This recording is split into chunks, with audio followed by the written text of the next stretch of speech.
Empty your mind. Be formless, shapeless, like water. Now you put water into a cup, it becomes the cup. Put it into a teapot, it becomes the teapot. Now water can flow or creep or drip or crash. Be water, my friend. It's 11:59 at Radio Free America, and this is Uncle Sam with music and the truth until dawn. Right now, I got a few words for some of our brothers and sisters in the occupied zone. The chair is against the walls. The chair is against the walls. John has a long mustache. John has a long mustache. It's 12 o'clock, Americans, another day closer to victory. And for all of you out there on or behind the lines, this is your song. And welcome everybody to our Daily Gun Show. We come to you live every weeknight at midnight Eastern. That's 9 p.m. Pacific for about an hour each night. We have a conversation about guns. We run it live on YouTube. We simulcast it at gunchannels.com, where we're watching the conversation from everybody that joins us. We've got a couple of hosts. We got Cycle Camp just jumped in from Connecticut. Thanks for joining.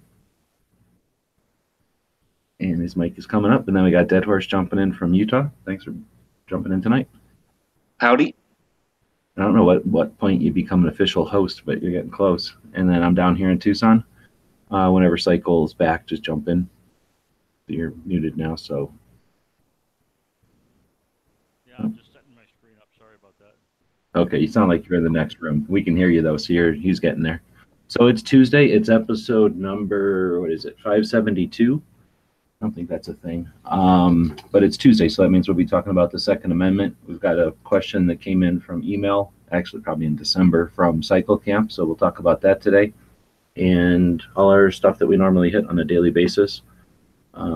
I've been working on projects most of the day, kind of just checking in over on Gun Channel, so I haven't been paying attention to too much stuff about what's been happening and not listening to the radio or anything like that. So I don't know if anybody's been watching what's going on, but as we usually, before we start digging into the show, we take a break, see if anything happened overnight or during the day, and worth talking about. I have been so busy today, and I honestly have not. I haven't even watched news or TV or anything today. I've been just completely busy. I've been pretty much gone all day. Yeah, same here. I was in Ghost Chat earlier. That was a frustrating one. I don't know if you guys got a chance to listen to that one. It was his topic was, I think, originally going to be, as Second Amendment content creators, if we have a responsibility in our content or something to the audience or to the second or to ourselves or something. So I think that was the concept of the show, and it kind of went off in different areas based on everybody's replies and answers and stuff. So it was definitely when I had to bite my tongue most of the time, just listen. I'm going to go back if I have the chance. And that's the kind of show where I could go back and just play it slowly and either do another live show and just address the points, or I was thinking just make some notes. And there's a couple of things in there where I just didn't want to stop the flow of the conversation and, interrupt. But, I had definitely 180-degree views from some of the stuff that they were saying in there based off. Yeah, I'm going to have to go watch that now. I completely, like I said, I've been so busy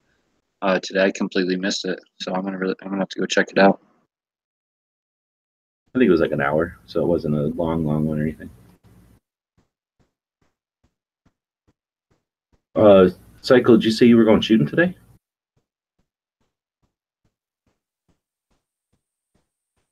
Oh, he's still working on his mic. Yeah, Cycle, just so you know, if you're trying to talk to us, so we can't hear you. You're too low. Oh, I'm muted. You're not muted, but we don't hear a thing at all, so I'm not sure if you're trying or not.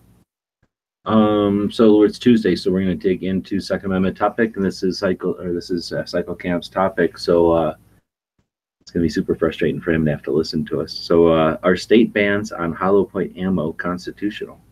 So this is supposed to be an effort in new media, so it's not just us telling you our theories. There's other shows you can listen to if you just want to be lectured. But this is all about a conversation. So we're watching the comments on the Gun Channel side, and I guess we obligatorily have to watch the comments on the YouTube side because they happen. But we are paying attention to the people. There's 20 people joining us now. If you're listening to this in the future and we'd say something or you want to add to it. Of course, you can leave comments, but feel free to email us, dailygunshow@gmail.com. So, Dead Horse, what do you think about this? And we kind of mentioned it yesterday to kind of get everybody's brains on it. Are state bans on hollow point ammo constitutional, do you feel? No, they're not constitutional because the right to keep and bear arms, part of arms is ammunition, and I don't think personally I don't think one projectile is more deadlier than another. I really don't. I mean, it's just I think it's a kind of like a myth almost that necessarily like hollow point ammo is like so much more dangerous than just a full metal jacket. Or a slug. I mean, I don't think a lot of these people have seen the data on what just a hard cast lead slug does, and and stuff like that. So I think it's a kind of a worn out myth that this hollow point ammo is like just so much more deadly or effective or something that it needs to be banned or regulated in any way, shape, or form. In a lot of cases, if anything, I think it can even be ineffective and more ineffective than a full metal jacket. So I just don't see that coming from that side, like actually shooting the stuff. I just don't see where they're coming up with like what data they're using to say it's so bad that it needs to be banned in the first place. Well, the data is from sources that are based on an agenda, right? Because they're not science. If anything, the point is safer. It's designed to lose its energy on the first target, the first thing that it hits on impact. So like you said, it's ineffective sometimes because we sometimes need it to go beyond the first thing that it hits, like a leather jacket. Wouldn't necessarily be as effective as if something could go through a leather jacket. On the other hand, hollow point isn't going to go through walls and stuff. So it's not going to go through refrigerators and through much because it starts to get misshapen and lose mass quickly, and it loses all its energy. Yeah, and as soon as a bullet starts to tumble, it loses energy really quick.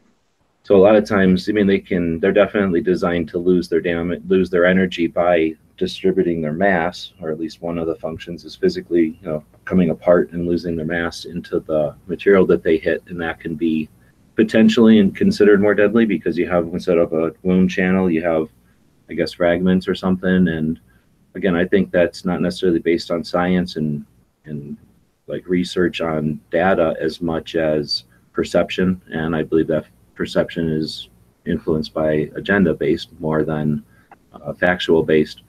But the point though, so that's like why hollow point specifically, but I think we could just as easily fill in anything with ammo, right? Like hollow point or calibers. What about hunting regulations? I don't know if you throw that in there, but they'll say you can't hunt with center fire. You can't hunt with a tapered, bottlenecked cartridge. Right. You can only hunt with the straight wall cartridge. Rules like that just don't even make sense. No, they make total sense. They make sense in the realm of you've got millions of people that you're trying to roughly organize without managing every single person individually. You're putting some general rules out there that either people have abused or that could potentially be an issue. But yeah, all rules should be scrutinized. But I can understand the idea. It's like fishing, suggesting that there should be no fishing rules. that would work great, except you'd have empty lakes pretty quick if there was no regulation at all of the shared resources we've got. So anyway, so I can, when we start talking about our state laws, constitutional, it's, I think I'm not a constitutional lawyer at all, but I'm familiar with the Second Amendment for sure, and I think I understand the concept of how it works. But that concept that the states are allowed to do anything that the Constitution doesn't cover. What is that, the 9th or the 14th? And then the idea that we are a group of states that are individual. They're not nations, but they're states. So they have some ability to experiment, and we can. That's how we evolved to find the best results, or the results that work best for a region or for a place or a climate or whatever the circumstances are in an area. Federal laws wouldn't work in a country, don't always work, rarely work in a country that spans as much physical space as we've got, spans as much culture, because we have a very mixed country, right, with culture, and then ages and like how new they are to being a free, family or free, I guess, how long they've been here. A couple of generations in, people are a little different than somebody who immigrates in, their first generation free. So we've got so many different people doing so many different things that I like the idea of states having some ability to have individual, I don't know, quote unquote experiments, right? So we can see what works and what in theory doesn't work, or what in theory works but in fact doesn't work, like we see with Chicago and LA.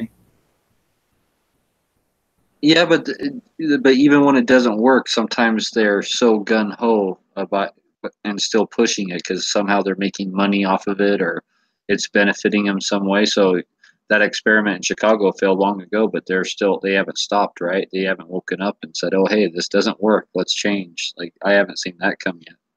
So sometimes it can kind of be a black hole that these states get into if they're going to start experimenting with laws, basically to see what works and what doesn't.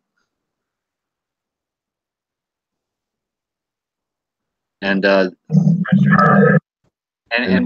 And it's not fair because the people that live in those experiments, quote unquote, it's easy to sit in a place that's not being experimented on and talk about how they're a healthy experiment when they're in misery. There's tyranny.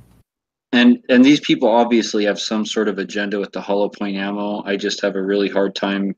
It's just one more little piece that they can try to take away because that's what it's come down to. They're like, oh, let's not we can't take all the guns, but we're just going to take a little piece here, a little piece there, and restrict them down and pretty soon we're going to be left with like nothing but 22s, and then after that we're going to be left with nothing but air guns, and then even that's going to be regulated just like England. That's how it started over there in a lot of the countries in Europe that have a lot of tight gun registrations. It just wasn't taken in one fell swoop. It was a lot of little pieces at a time, over the years.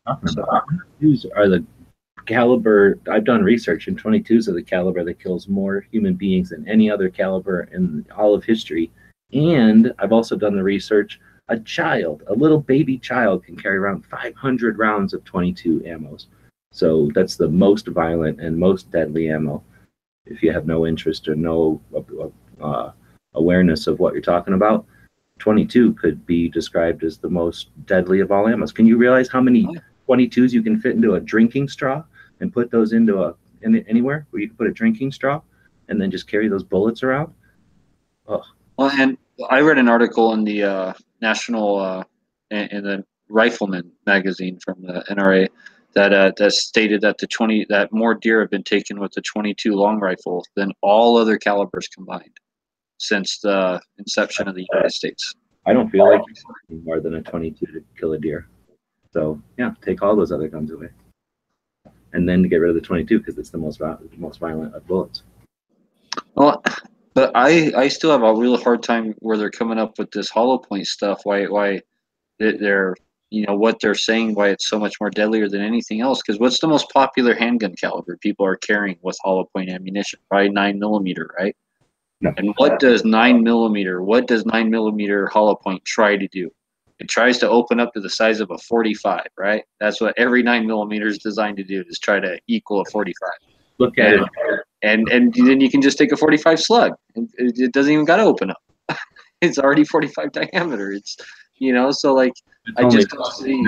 That's only one characteristic of the hollow point. The reason they go after hollow point, I believe, is because of the Black Talons and the campaign in the 80s to go after the cop killers.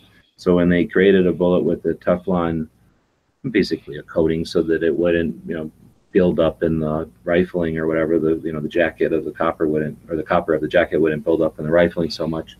Obviously that got out into the news media as the cop killer. It was Teflon coated so that it could go through police armor, and they got to play with the lack of awareness of the word armor. So when they say armor piercing, and then they show a picture of a tank, people think armor, they think tank, they think motorized vehicle, they think crew, crew vehicles.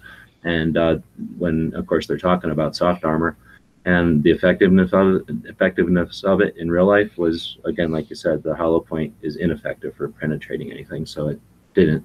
But that's where it comes from, and I believe it came from a pretty wicked campaign there that was effective for the antis, because it got the NRA right in the middle of gun debate or a debate on the gun side. You know, the gun people were again fractured between I want everything and there should definitely be regulation on cop killer bullets.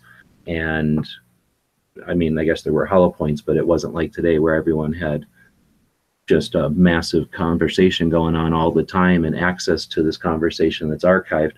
So I think it was probably pretty easy for people to go, oh, I'll just go back to ball. You know, big deal. Hollow point. There was only probably 3 or 4 versions of hollow point readily available at most stores anyway. It wasn't And like, most FUDs wouldn't use them. Most FUDs would use soft points. or what do you call it? Flat wad cutters. Wad cutters were the hollow points back in the day. So I think it was an appealing fracture, and they knew that they could tug on that frayed cord in the community, and they got mileage from it. And it lessened, you know, it fractured our community and our cohesiveness. So I think that's why they picked it that one. After the awareness and after the knowledge of like all the stuff you mentioned, because nothing's incorrect about what you said. And once police start using it, it's really difficult to start saying it's to demonize a thing that the police are using to shoot at you. You know, if you either got to be anti-cop or you got to be anti-hollow point. Once the police start carrying hollow points, you don't get to divide us as easily. So I think that's why it left. And then you get all the marketing and everything, and now it's not even cool to carry around a ball ammo. Everybody carries hollow points and everything just about.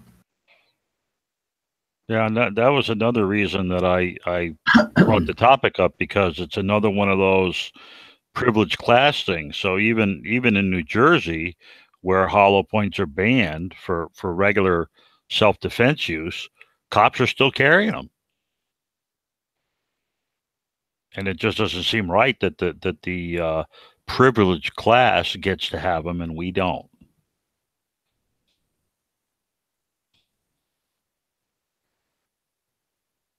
So I guess we're fixated again on the hollow point part, but the other part of that question, the state bans. So again, I was saying we could interchange the hollow point potentially to armor piercing or to calibers or to all the different things, you know, that the state might interfere with. Is that really a unconstitutional thing? Is it unconstitutional to say you can't carry a firearm into a prison or you can't carry a firearm into the nuclear missile silo? Well, I wouldn't put it go that far. That. Oh, I know I'm yanking it there, but I'm just kind of throw something out there that, like, you know, most people take it to an extreme and say, every rule, you know, you got to get rid of every rule? I think it's unconstitutional because I don't think it should be. I think a bullet is made to kill, like, you know, for the most part. You know, if you're carrying self-defense hollow point ammunition, you're trying to carry a bullet that's made to stop somebody, or, you know, to whatever your situation and gun may be. So you want the best that's available. And when you try and restrict someone from that, I mean, why? Like, why would you want to lessen someone's chance to defend themselves or their family?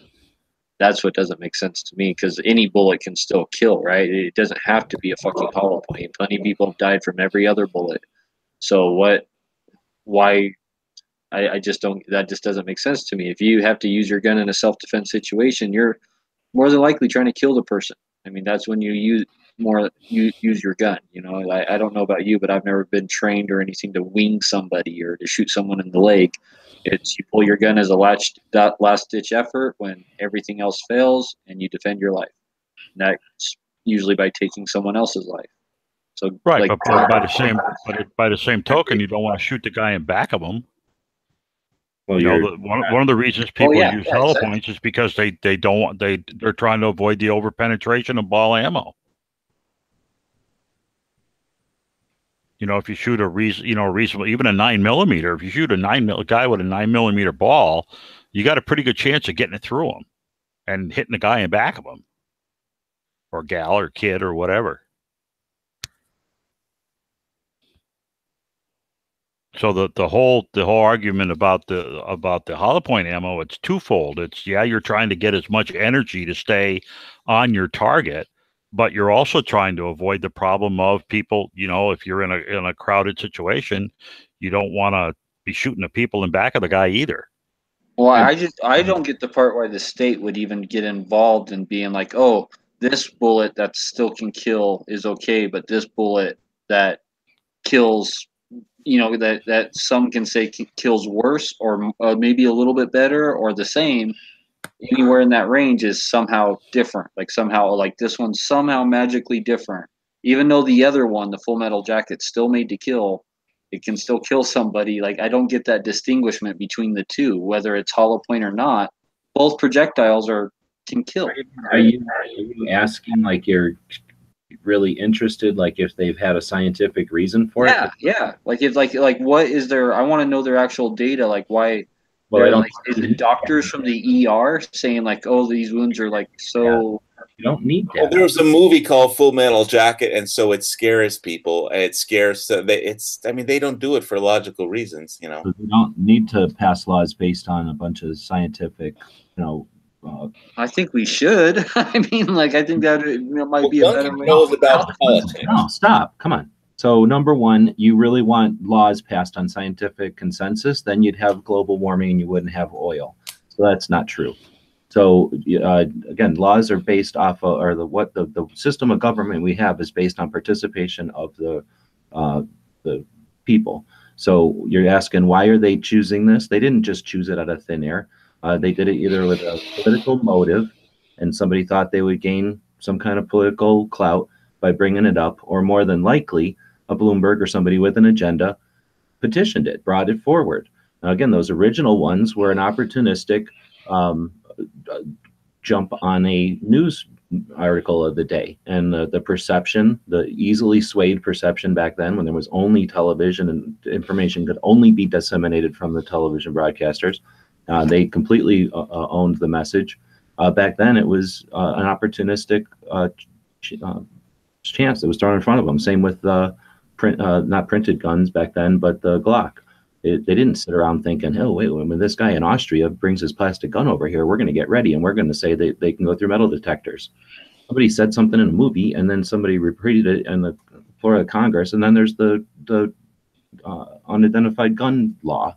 So these things aren't necessarily thought out strategically and like have science behind them. They're just politicians that are probably encouraged to do so by past performance, like because in the past they got political mileage from it, or they were asked to do it by somebody like a Bloomberg or I don't know. I've been doing some research and I'll have better answers here in about 2 weeks, but by one of the anti-groups that at the time is, the one being the big bully.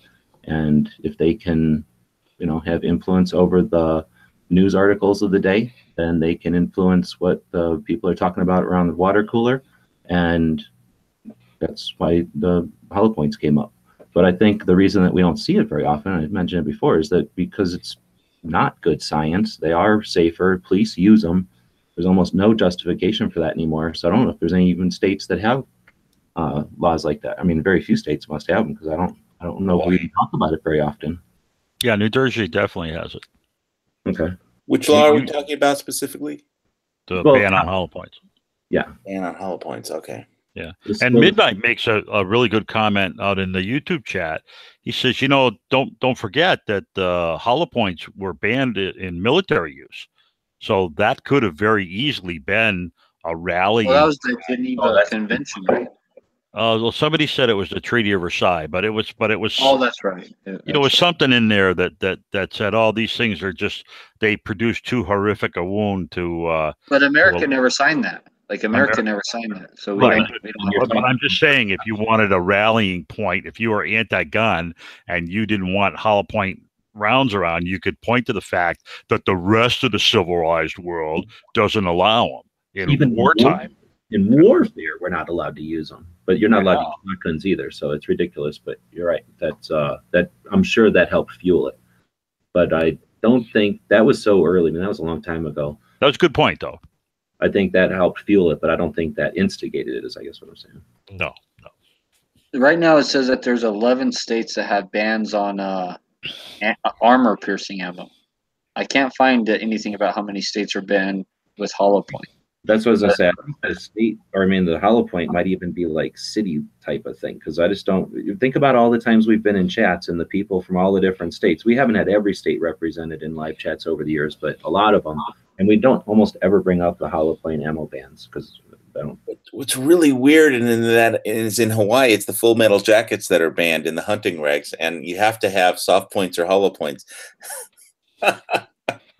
Yeah, they do that in a lot of states actually for rifle ammo. I don't know what the deal is there. I think they just didn't want us using tracers and ex-military ammo because they didn't want steel, I guess, out there. They just wanted another on the Basically the penalty for anything.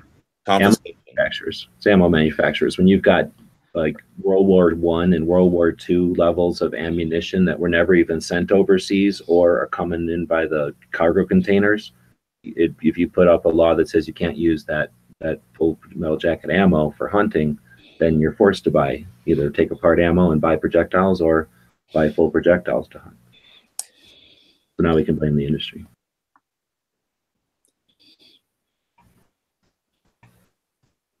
Yeah, according to Google, there are 11 states that ban hollow point ammunition for self-defense. No, Some if you go into that, that hollow point turns into actually armor piercing and not hollow point. So even though it says hollow point at first, I fell for that. And I was like, wow, 11 states. And then once I clicked on it and went into it, then it was like, oh, no, it's actually armor piercing. Oh, I see what you mean. Yeah. Yep, you're right. It's another one of those bad titles. Yeah. Like back in the, we've had basically hollow point ammunition going back hundreds of years, right? Like they were originally called like dum-dums and stuff. So like it's not something new either. That's just been around since the 80s hollow points have been around for a long, long time. And, Do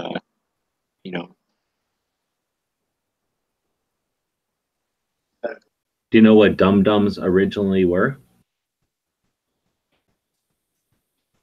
The dum-dums are what you're talking about. Just an expanding bullet, right? No, Yes. they were actually. I thought dum-dums were originally the conical bullets rather than a round ball. Exactly. So basically, when you had your muskets and you're shooting a round ball, there's only so much compression between a cylinder and an edge of a globe. Whatever I'm trying to say. So the ball.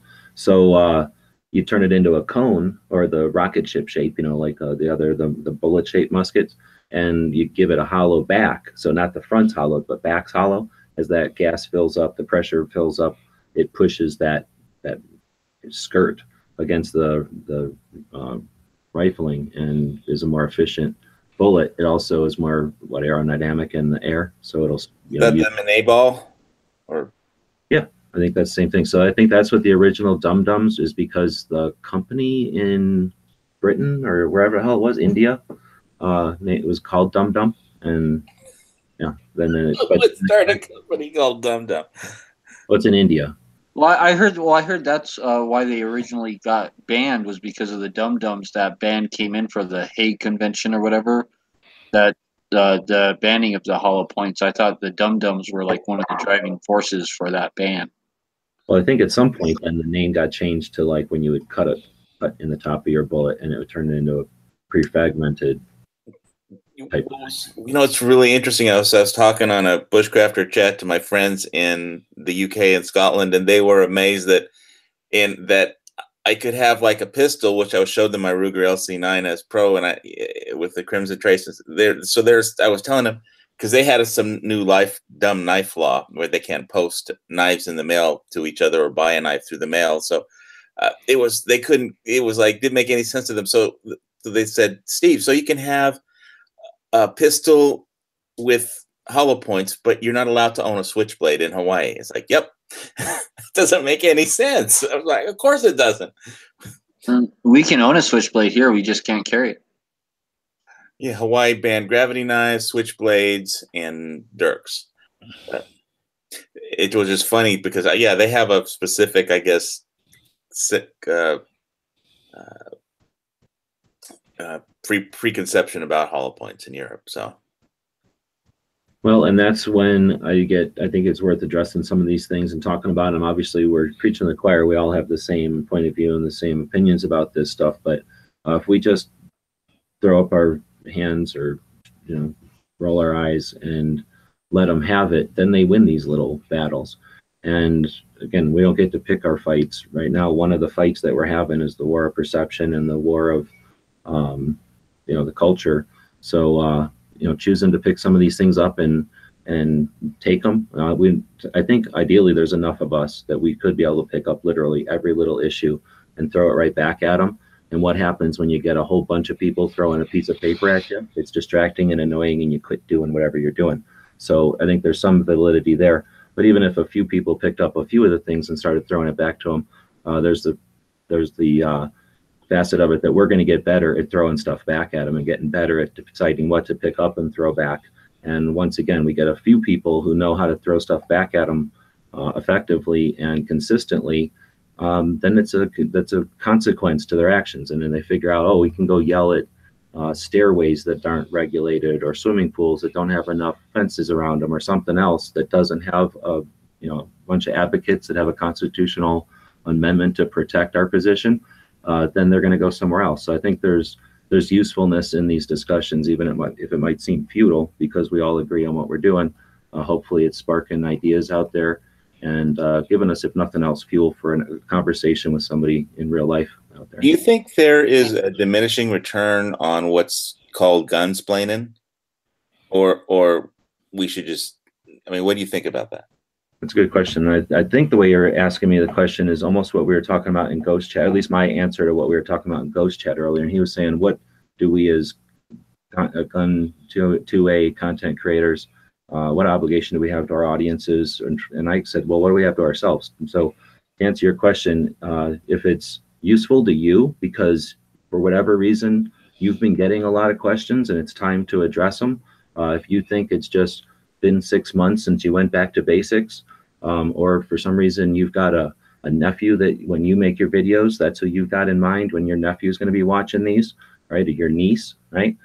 Being gender biased, then you might have all kinds of motivations to do those kind of things. But if you're watching stuff and you're like, wow, this stuff is very basic and this stuff is very repetitive, then move along, watch something else. Go watch something that you enjoy. I don't think anybody needs to do anything. And if it becomes a burden, then you're not going to enjoy watching it, and you won't be watching it when there's something valuable that you are interested in. And honestly, if it's something that somebody's putting out crap content, then quit watching it, and then they'll figure it out, and they'll change their content or quit doing it at least. But there's no point in just not doing something because you perceive that it's been done before. I think it's the opposite. I think that keep doing everything over and over and over again. I had 3,600 videos up, and if you would have asked me a year ago, why aren't I doing video XYZ? I'd say because I already got that video up.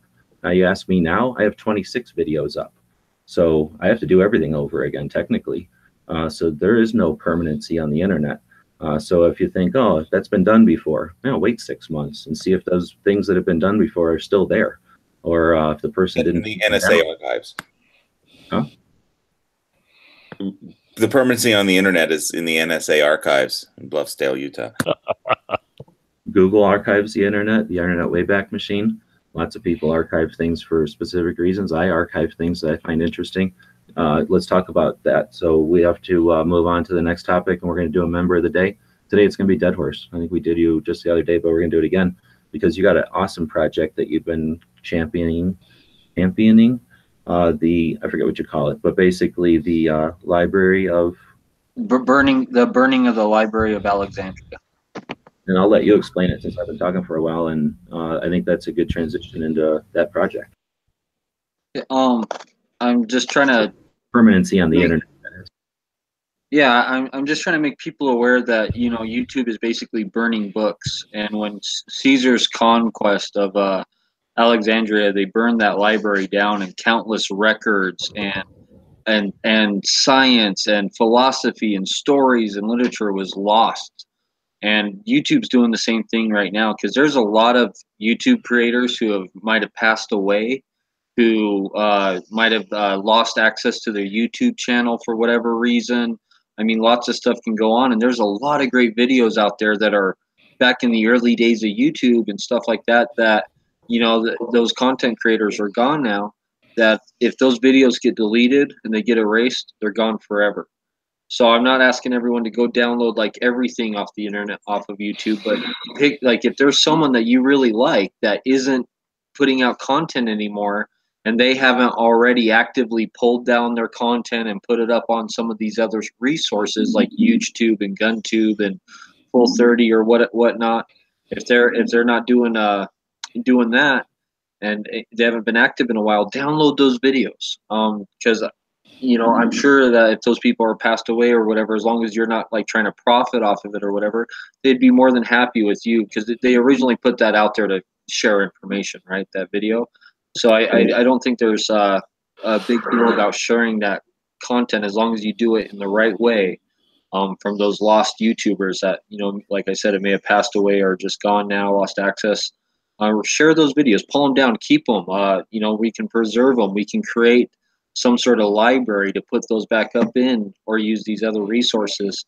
And because some of those videos are just irreplaceable. I mean, some of the first videos I ever watched on YouTube to this day are like, you know, some of the best videos, and I still go back to from time to time, and for tips. And there's some content out there from some of these guys that is, especially the older generation, that might have been passed away now, but in the early days of YouTube, these guys were, you know, 60, 70 years old in the early days of YouTube, sharing this knowledge that you can't get anymore. Like, it's gone. I mean, you know, from that era of people. So I'm just trying to get everyone active, downloading your favorite YouTubers, you know, your favorite videos from them, preserving them, keeping them in prosperity to share with others later on. So there's this thing called 4K video downloader that got recommended to me, and I'll recommend it. I think you can pay for it, but I haven't paid for it yet. Yeah, I haven't needed to. So you get a YouTube video like this one, and you just copy the URL, copy the link to it, and then you got this button here. All I got to do is click the button, and since I've already copied it, it just took it. So it's a 2.5 hour show from the other day. It's going to suck it down for a little while, and then once it figures out what it is, it'll let me decide what I want to pull down. So I can either pull down the video, the whole video, in different qualities or different qualities, I guess. And then I can pull down just the audio, which is what I'm using this software for doing the podcasting. So you can pick a audio quality level, and it gives you an indication of how big the resulting file will be depending on the bit rate or the quality of the audio. And then you decide where you're going to put it, and you click extract, and it'll just take a little time and pull that video down. And we're not advising anything illegal or anything that would violate copyright, as I keep doing that, as Dead Horse said. But you know, within legal and ethical and moral use, then called 4K downloader. 4K video downloader, and I think it was a website. I clicked on something, and it's on my computer, so it's not. Some of these type of audio and video downloaders will use a URL. They'll just go through a website, and they might work. They don't always last for a long time. This one, people that it recommended to me said that it's, you know, been working for them solidly for months and months. So, and it's software on your computer, so you don't have to worry about going through a website that might have a bunch of spam or adware or potential weird stuff. With regard to burning down libraries, it's just interesting to note when you're using that as the context, because when Norman the Conqueror invaded Britain, I mean, after the Battle of Hastings, he burned down all the libraries in Britain. Well, yeah, the Nazis, you know, they did the same thing. A lot of book burning, stuff like that, and we've lost too much history to groups like that, and YouTube's following suit as far as I'm seeing. So I'm trying to catch it before it gets too far, before we lose too much, because we've already lost a bunch. I don't know about you guys, but I have like playlists saved, right, of videos, and every time I go to one of those playlists and I scroll through the videos, it says deleted video, deleted video. And these are videos that are 10 years old from YouTube and stuff. Like I've had saved like you know, from the early days and stuff. So they're already starting to go, guys. And so I'm trying to get everyone really proactive. Like if you're thinking about doing this, don't think about doing it next month. Like, this is something you kind of got to get on now, because every day I'm seeing it. I'm subbed to over like 500 different gun channels on YouTube, and every day on my video list, I'm seeing these channels disappear and videos get taken down. And it's not by these guys. I mean, some of these guys haven't been active in 5, 6, 7 years, but their videos are being reported and taken down. So, yeah, they're put flagged by various political and organizations. But in what Norman the Conqueror, the reason why he did it was because he wanted to completely replace the British culture with his own culture from a different the main continent. And so he figured, well, if I burn down all the libraries, then their culture will just disappear, and then I can take over. And that was one of the reasons that J.R.R. Tolkien actually wrote The Lord of the Rings, as because they didn't have any allegorical I mean, whatever their tales were about mythical stuff that were all destroyed when they burned down all the libraries. So, yeah, it's interesting perspective on why you would want to go through and save the videos that are important to you, and then post them at whatever other sites. Yeah, if nothing else, it's an exercise in learning some more skills out there. And it's, again, I don't know if we said it on this one or the other chats, in the two chats. And even if you pull it down, even if you pull down a couple videos just for yourself, right? So to have for yourself that information, 10 years from now, that might be a time that you decide, oh, hey, look, like, I can't find this anywhere else on the internet. I'm the only one that has this. Now I'm going to share it. Like, so even later on, even if you don't feel comfortable, like right now, putting it right back out onto the internet, download it if nothing else, for yourself, and save it for a little while to share later on. All right. So one of the things we like to do, one of the reasons we do the show on a daily, is so we can feature a gun shop every day. And this one is a surplus store sent in by somebody from one of the emails. So we posted it over on Gun Shop Guide, and looks like it's in Flint, Michigan. So if Smeggy was here, he could tell us about it. And got some pictures they sent in. So I'm guessing they let them take a look at the store, or take pictures of the store.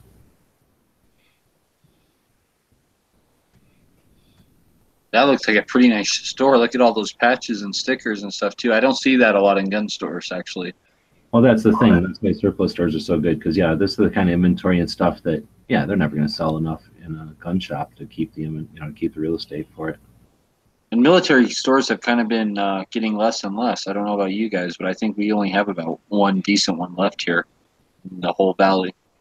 Yeah, they're definitely. I don't think they'll ever disappear, because we've got military. We've got people that leave the services, so they're always going to have stuff. And then most military stores, most military surplus stores, have turned into outdoor stores like this. So they have a bunch of backpacks that are never, they're not used, and they become sort of that step between an outdoor store and a hardware store. Is what I'd call them. They've got stuff that you might want to keep in your vehicle that it's too rugged for a camping store. They only have the actual camping stuff. And then it might be a little bit too, not hardware store enough for a hardware store. Some of that kind of stuff is usually what a surplus store is going to have. And unless you're talking about like a big box Farm and Fleet or something like that kind of store, I think they're going to be around for that. And then this kind of thing. Big retail apocalypse that's been happening as far because just the internet stores have been,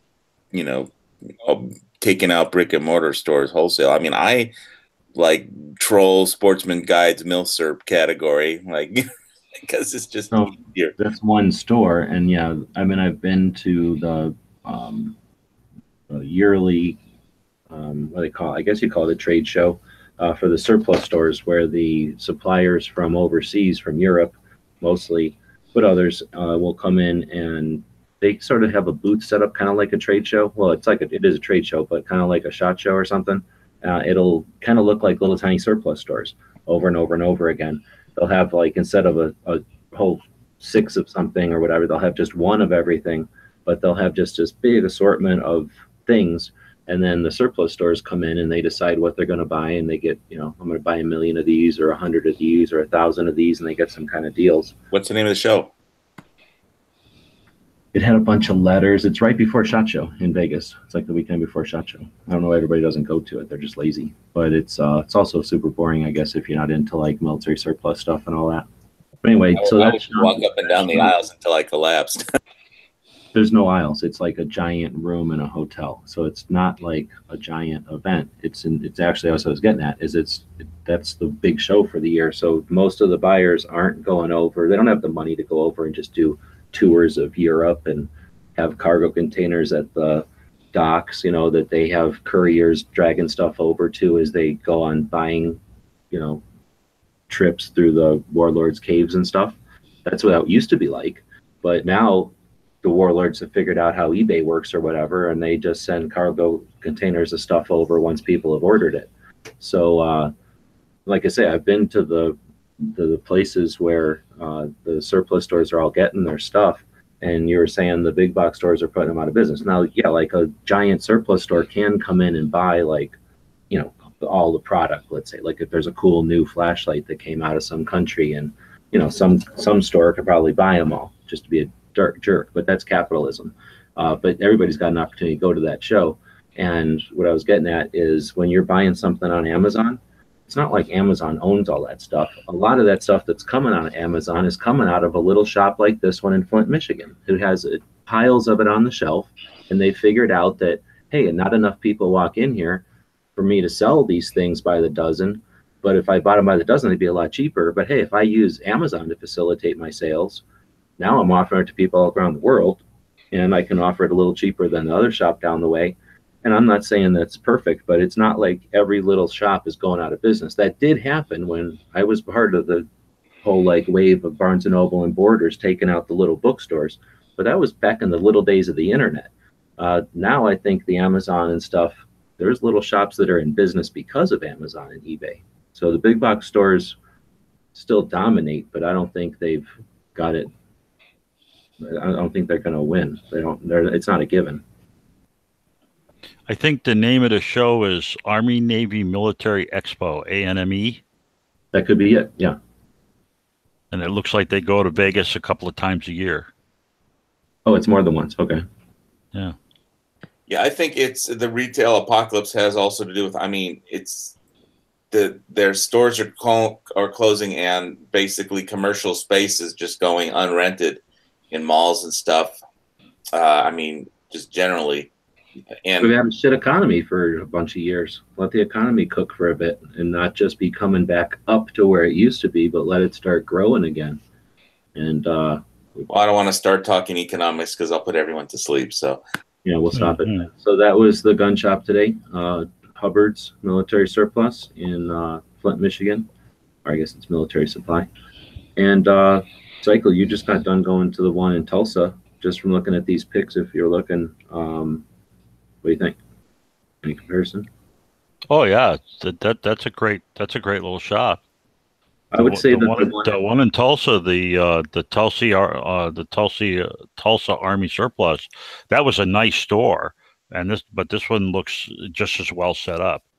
I was gonna say the one in Tulsa had like a whole section of scrubs and like Dickies and that kind of uniforms, where it doesn't. If this is the whole shop, then it looks like this one is just more your surplus and your like ribbons and badges and stuff, not so much the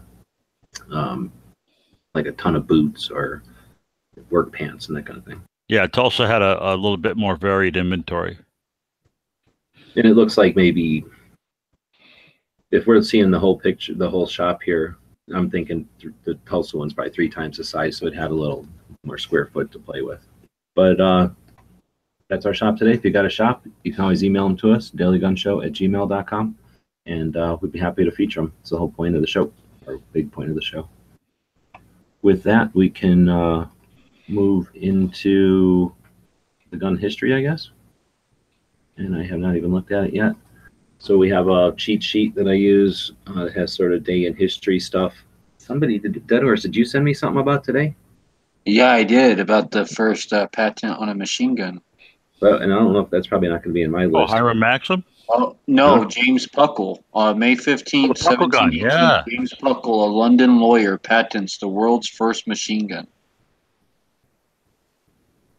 So 1718, man, world's first machine gun. So just remember, so when people try and say that the Constitution didn't include machine guns, well, before the Constitution was ever even written, like, machine guns were already out. They already had.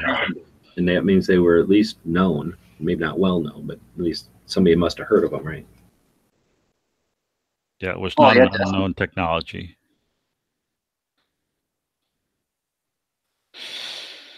That George Washington would have liked to have had a squad of soldiers equipped with them.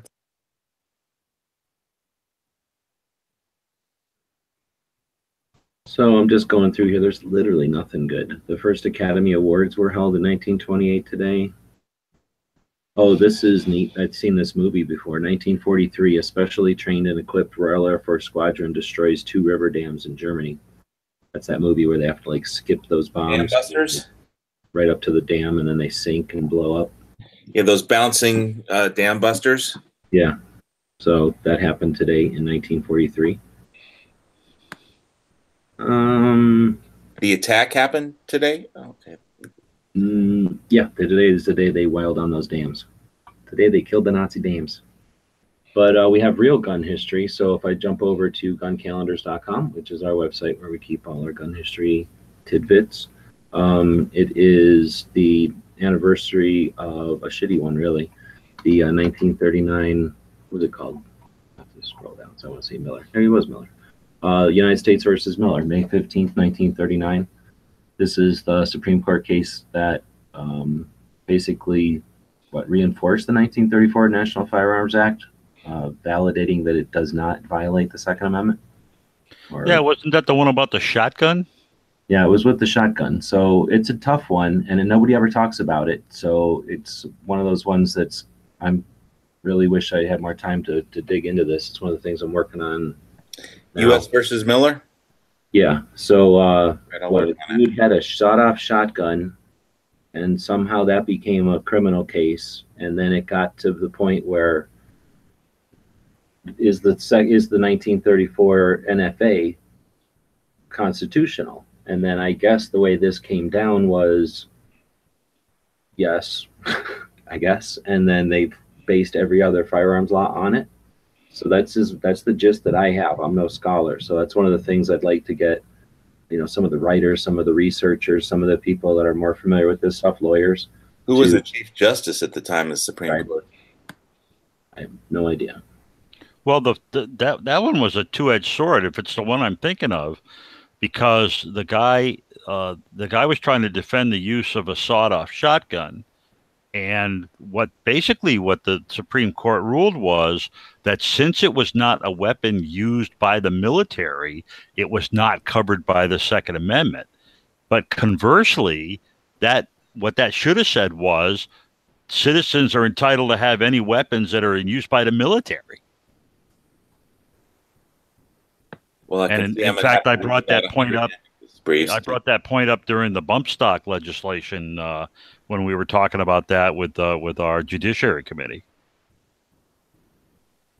It says the attorneys for the United States argued 4 points. So it was the U.S. versus Miller. And I think you summarized it well, that the guy was saying, what are you talking about?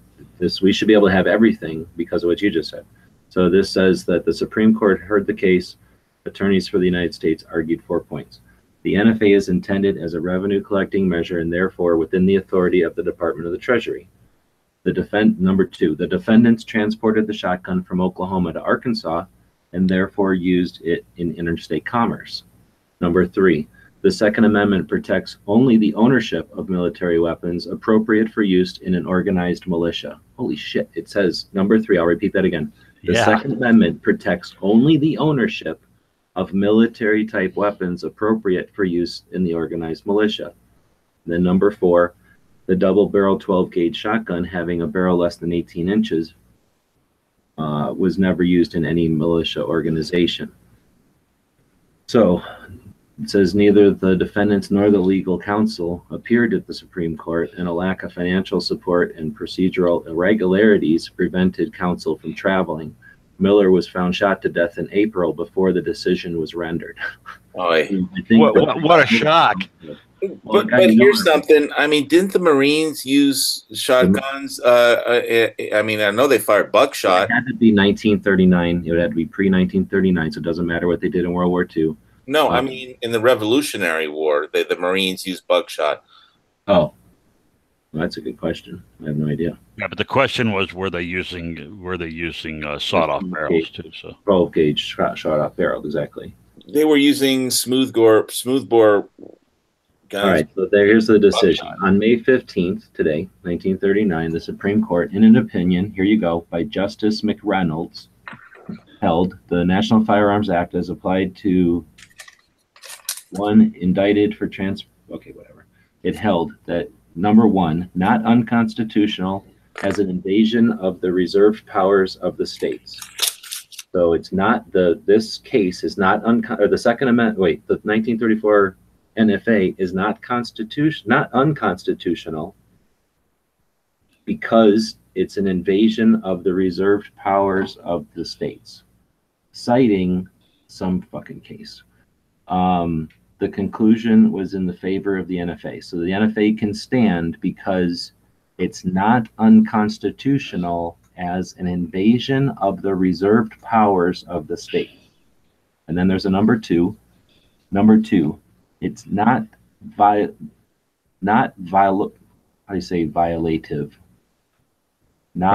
Does not violate. Yep. Does not violate of the Second Amendment of the federal Constitution. So it's saying it doesn't violate the Second Amendment, but I guess the reasoning is that it doesn't violate the Second because it is a reserved power of the state, or no, because the state doesn't get that power.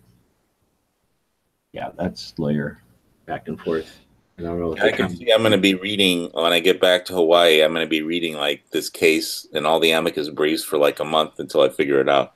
One of the things I'd really like to do is instead of ever get out of this damn situation where I'm chasing my tail, and can get back to something where I can actually plan strategically doing some content and some projects, is when something like this is about to hit the calendar, we've had time to know that it's coming, and maybe 3 weeks ago, get ready for today, and everybody takes a look at it and we discuss it, and maybe even have like a lawyer or somebody on. But till then, we'll just continue to talk about these items. This is definitely one that if you're creating content, you can go nuts with this one. There's a lot to get involved in this one. It's really weird. We kind of touched on it right now. If you know people who are into the lawyer stuff, the legal things and whatnots, I would think this would be a super interesting one to bring up. I think there's some angles in there. I think that it's not necessarily the linchpin. I can't say that I know enough about it to suggest that, but I like angles and I like phrase the same way that the antis like to fracture us and they like to find angles to screw with us. I like to think that's one of them. It seems to me. We can't appeal a Supreme Court case. There's nowhere to appeal it to. I don't care. You can laugh at it all you want, but they're going to use perception. We don't have to play by our rules. We can play by the same rules they use. And if they can come up with a thing that says if the military can't, then we can say, well, then if they can't there, then why can't we here? So anyway, I'm saying there's some potential there, since it's such a convoluted one and it's in such a, I think, a strategic place. Like I say, it validates the 1934. If we could remove that, does that make the 1934 vulnerable? It'd certainly be nice to have a bunch of legal piranhas nibbling at the 1934. I don't think Bloomberg would be coming after universal background checks if machine guns were back on the table. Potentially, right? He'd be worried about that. Oh, I don't know what to say about Bloomberg. He defies explanation. Well, then we won't bother. So that was the gun history. So hopefully that's interesting for you. And now we can talk about a gun movie. And we don't have a movie. Instead, we got a podcast. And it's called Guns in USA, Voices of We the People by Tom Matthews. Anybody heard of this one? No, I have not. I don't think I This one says, an archive of voices currently being recorded across the United States for the documentary project Guns in USA. One speaker per recording. Communicate your perspective in a calm manner using clean vocabulary without attacking groups or individuals with hatred. Each person's perspective identifies a piece of America's complex gun puzzle. What clear picture do these collective voices assemble? In these, I should also be screen sharing this. Like a third grade class. So anyway, you could read this yourselves, but you get the point. He basically has a podcast. This guy, Tom Matthews, has a podcast where people participate. I'm all about that, right? So this one's an attorney, is the president, whatever, doesn't matter where, parents' responsibility is the general view. I think it's really cool. Looks like it's coming up. Hasn't had one since February, but it looks like it goes up in spurts, right? 2, 3, 4, 5, 6. He does them when he has time, probably. So we were talking on kind of turned into a content creator type of discussion a little bit on one of the earlier chats. And there's definitely people out there, when you talk to them, everything they do, and I'm probably like that a lot of the time, everything you do as a business or everything you do is got a goal. But a lot of the people are just doing stuff because it's interesting or they want to have the thing exist. You know, it's not necessarily all for the glory or all for the cash. So this looks like something that he's doing just to, like that was kind of saying before, archive interesting gun related stuff. So it's on iTunes. This link here is in the description of the video. I'll drop it over here in case you guys want to check it out. This is iTunes is weird. So you can go to this link and it'll just take you to this website and you will not be able to do anything except see it.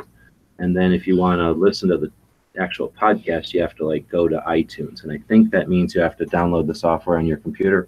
Honestly, it's been a long time since I did it, but I think that's how it works, right? You have to click this button. It'll open up the iTunes software if you have it. If you don't, you'd have to download it. And then you'd have to find it again and then download the individual ones and listen to them.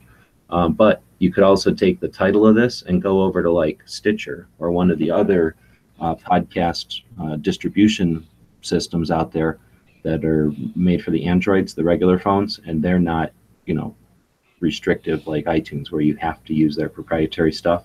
So we're putting them out here with these links, but we're not necessarily suggesting you have to go use iTunes. So be creative. If you can find this, maybe he's got a YouTube channel. I don't know. I can't say I've ever listened to it. I just was looking around iTunes and this looked like one of the very interesting projects I saw. So that's what we're talking about for our gun of the day. I'm guessing nobody's heard it or listened to it, but what do you guys think of that concept? I'm definitely going to check it out. That sounds like something to at least go, you know, see what it's about. I'm definitely interested. Yeah, I'm going to check it out. Again, something that looks like it might be indexed better than just YouTube videos. Well, that is true. I never thought about that, but the podcasts, a lot of times, especially people that know what they're doing, kind of get sophisticated and their titles will describe what's going on in there. And I'd noticed on iTunes, at least, it's actually horrible, except for chronologically. There's almost no way to sort or find. So if you've got somebody who's a real productive podcaster, you'll have to scroll. Maybe there's a way to search. I'm not going to say I'm a wizard at Mac anymore. But the Stitcher seems to be a little bit easier to deal with. It's more like a music platform, what I would expect. You know, you can search for people a little easier. And anyway, but I don't know about archiving them. It might be the same way. I don't know if there's playlists. Some of these feeds and things let you put categories in them, so it's possible that some of the podcasting platforms, the delivery platforms, might give you a way to create playlists or category feeds or something, so you can, like we could filter the Wednesday show out with the hashtag Daily Gun Show Showdown into a separate category, so somebody could look for just those or filter them out if they didn't want to watch those.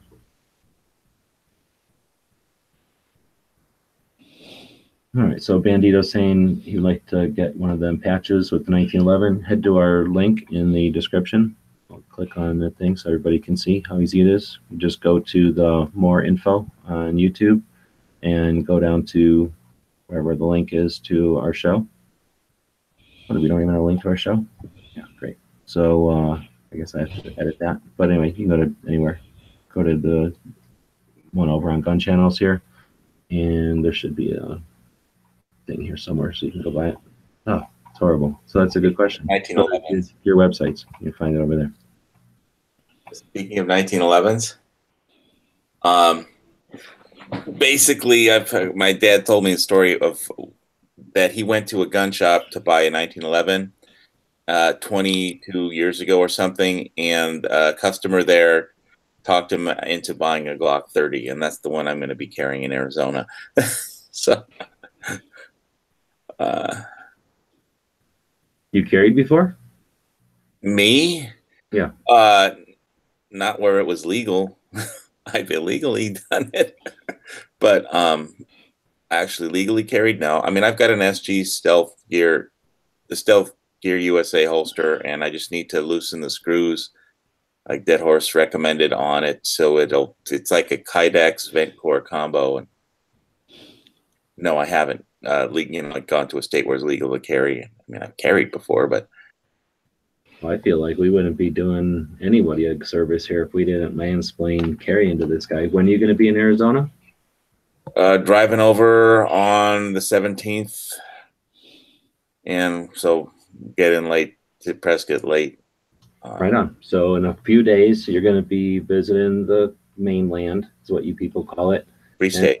You're going to be driving over to the free land in the mainland, and that's awesome. So you're going to have a pistol, and then you'll be a legal, the legal person who's legal to possess, which means in Arizona with constitutional carry, you can carry any way you want. What are you planning on doing? Do you already have a holster? Yeah, what I've got is my Glock 17 Stealth Gear USA holster. It's like a little Kydex thing that just a tiny piece of Kydex cut out that's fitted to a Glock 17 that's kind of on on like a clip, right? Well, no, it's an inside the waistband. It's on a cloth vent core, cloth material that kind of goes inside up against your skin, and it just clicks into the Kydex, holds it into place, and as far as into the holster, and two clips go, hold the whole holster onto your belt or waistband or whatever. And I just need to loosen the screws that hold the Kydex into place because the Glock 30 has a wider slide than the Glock 17, so I need to do some work on that tomorrow. I have a backup holster if I had a problem, but it's an inexpensive one that's not as good. Well, the good news is you're going to be in Prescott, so there's you couldn't throw that gun and it would land in a gun shop's parking lot. So you'll have plenty of opportunities there. So that's cool. So enjoy your constitutional freedom. Yeah, it's just carrying it as a symbol of freedom. I'm not like Wyatt. I'm not Wyatt Earp or anything. I'm just symbol of freedom carried because it's as a symbol of freedom, really. No. Mm-hmm. Right on. Badge of freedom. So they're saying that the patch is sold out. I saw that, so I dropped the link anyway. I think I have more, so I'll go update the store with whatever we actually have, and then we'll put them on the list to get them made next time we're doing stuff. But appreciate the people that are interested. We do have some stickers, I believe, over there as well. So yeah, we appreciate the people that support the show, and I should probably do more commercials like that. Ghost had a commercially just played, like I do the intro. Right, I need to do that eventually. It's only 500 shows. We should probably do a commercial at some point. Maybe before 600 we'll have commercials. I don't make any money or anything though. It'd be boring. I don't know what to do with all that money. So anyway, that was our movie of the day. Long-winded podcast turned into some other stuff, and yeah, your constitutional carry adventure. That should be cool. So I'm going to stand in front of the Ruger factory with the Glock. 14 miles, or it's 14 miles per gallon far away because the cop car's not running. So yeah, I'll keep in mind, and I got your stuff. So we'll, if I can't get up there, we'll have you on or something to give us a live on the spot report of what it's like to constitutionally carry. Yeah, well, I'll be happy to share whatever information I have. If I could figure out, I think I could get my cell phone to work on Hangouts, but don't ask. I've never done it before. I mean, so this Yeah, is ancient. It's a Galaxy 3, so there'll probably be cell phones in Prescott also. At least you don't have to worry about the plane blowing up when you fly over with it. Well, we're driving, so I already made it to California, which is where I am now. Oh, you are in California. Okay. Well, welcome to the mainland. So I wanted to take a second, since we're kind of talking about plug-in stuff and I don't do it enough. I do want to thank somebody bought $26 worth of stuff off of someplace off of this link here, either off of Palmetto or Brownells. I didn't pay attention, but that $26 was, what is that? It was like $1.10 or something. So we don't get anybody clicking on that link. So that might have been like the third time somebody clicked on that link. So do appreciate it. We don't have a lot of ads on gun channels. That's the ad basically. I stuck it there because people asked about it and then no one clicked on it till yesterday. So thanks whoever the hell clicked on it. Appreciate it. It really, every little buck adds up. All right, that's enough commercials. I think we're about done. So today's Tuesday. That means it's Wednesday tomorrow. We'll be doing early watch in the morning. Knives usually runs a live show over on Gun Channel. So if you like this type of format, imagine this happens almost 24 hours a day on Gun Channels. HVS just jumped over from a live chat that was going on. I think Dead Horse did too. After this, there's probably 2 of them happening. Like I say, tomorrow we'll do an early watch where we get together with Tony from Illinois, and for about 2 hours each morning, we talk about news of the day and get his interesting perspective on it. He's been around the block a few times, and he's got his own flair. Interesting show. And then we take a look at what's been happening on the gun channels. Then we open it up to whoever wants to jump in. We talk about guns for a bit, and then people kind of disperse to start their days. We have Knives, like I said, who has the live chat open over there somewhere around the afternoon time.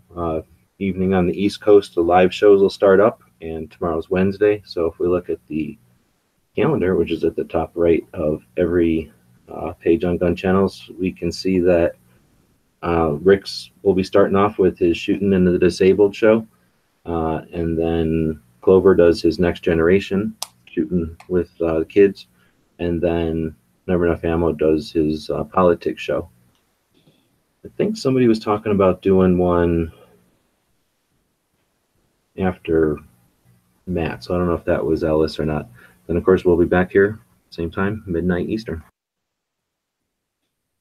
I don't know where all my hosts went, so I don't know if I suck at being like we're here of the show.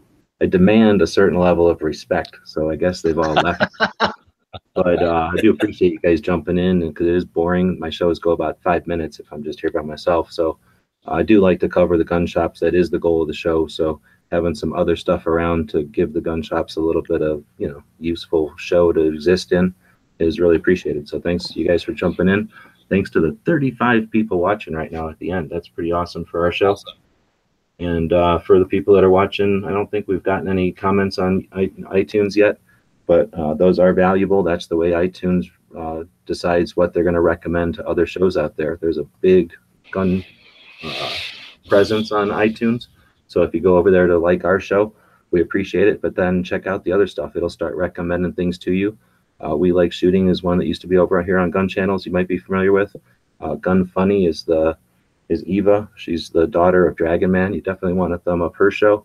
And then check out some of the other ones. We've been talking about some of them here. But if you find some that are cool, let us know, because we really do want to get some podcasters over to Gun Channels. Dead Horse says he has a quote of the day. Right on. Well, when we get to that part, are we there? Are we there? You ready for it? Knock yourself out. Here it is. What's going on here? Yeah, I think we're just about wrapped up. Unless HVS, you got anything coming up? You're traveling. Are you doing anything? No, I had to. I'm not expert enough to host shows while I'm traveling, so unfortunately, had to for the next 2 weeks. I'm just no lock and load show on Mondays. Sorry, guys, but I'm doing it. Anybody's shows though. So, and it's been quite an experience. I have, if you ever need somebody to just fill dead air, I can babble on about nothing for like hours. So, but I have a lot of great people that actually come on Lock and Load show on Monday, and I guess I couldn't believe. I think Dead Horse said he actually watched every one of my shows, and I practically fainted dead away. And actually, I do that for most Gun Channel guys. I don't always get to watch them live, but since I don't watch regular TV, like that's pretty much what I watch is, you know, Firearm and Pro 2A stuff. And plus, I was just mentioning the other day actually in a lobby about your shows about how you have a lot of good content about, like, you know, Bitcoin, the stock market stuff I don't know about. So I actually learned some stuff because you're pretty into that, right? So you're basically sharing your knowledge with me, and I can appreciate that. Well, yeah, I prefer to talk about that stuff on air though, because this is really gun channels. It's not Bitcoin channels. But I try, and when people ask me off air, I talk to them about it if they want to know about it. Well, I'm telling you publicly, I really value your show. I like that it brings people in that are preppers and people that are doing different interests besides just guns. Gun channels is to unite us on the concept or the content of guns. But yeah, I appreciate it, and the amount of. I mean, you've been doing that consistently for what, 3 years now? Yeah, it's amazing how time flies. Yeah. So again, appreciate that. And thanks for jumping in. Have a good trip, and definitely enjoy your constitutional carry, man. But I'm sure you'll be jumping into chats, no? From Prescott, they'll have good internet there. They definitely have good internet there. Well, I hope. I know I'm going to bring my camera and film a lot of stuff. If you know, my folks are also looking at going to be looking at some houses. We want to go visit the Palace Saloon, and you know, just go to J&G Sales, eh? J&G Sales is in Prescott. Okay. Yeah. Okay. Well, I'll make a point of it. I've got stuff from this show. I have an assignment list from this show: USA versus Miller, J&G Sales, Guns in the USA, Voices of the People. Anything else I have to do? Give blood. There you go. All right. So again, appreciate everybody for participating. Like I say, it's an effort in new media, and yeah, awesome. So Night Strike, or fucking the hell? Did it again? Yeah, I don't know what it is. It's we're all the same. It doesn't matter what you call us. Anyway, thanks. I got a quote here from pretty much one of my favorite gun guys ever, Jeff Cooper. So this is a little bit of a long one, but all the people constitute the militia, according to the founding fathers. Therefore, every able-bodied man has a duty under the Constitution to become part of the well-regulated militia, specifically to understand and perform well with the individual weapon currently issued to the regular establishment. Thus, one who has not qualified himself with the M16 may not be considered to be a responsible citizen. Shoot, all I have is a Tavor. The guys and gals of gunwebsites.com encourage you to take a CCW class every year, practice at least once a month, and carry every day. Thanks for watching gunwebsites.com. Wait, does the AK count?